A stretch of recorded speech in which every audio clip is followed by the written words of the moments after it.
Driving in an unfamiliar area can be difficult, especially if you're taking a test. If you come across a traffic element you haven't encountered before, such as a roundabout, it may be difficult to know what to do. They don't know which way to go. They've never seen it. They think it's just a circle in the middle of the road. I've seen them just cut clear across to the left instead of going around it. They'll just sit there and look at you like, what am I doing here? Which way am I supposed to go? So, I mean, like, you know, for somebody that's never seen it, it's something difficult. Unfamiliar elements are not the only problem. Some areas have situations that require more careful observation.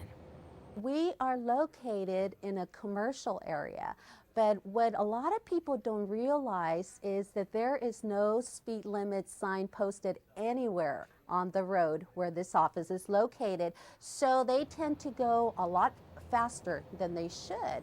They don't realize, and so at the end of the drive test, if it's someone who just who drove too fast on this road, then I let them know, you know, I ask them, so what do you think the speed limit is on this road? And they usually say 35, 45, and I say, why is that? Why do you think that? And they'll tell me, well, it's commercial.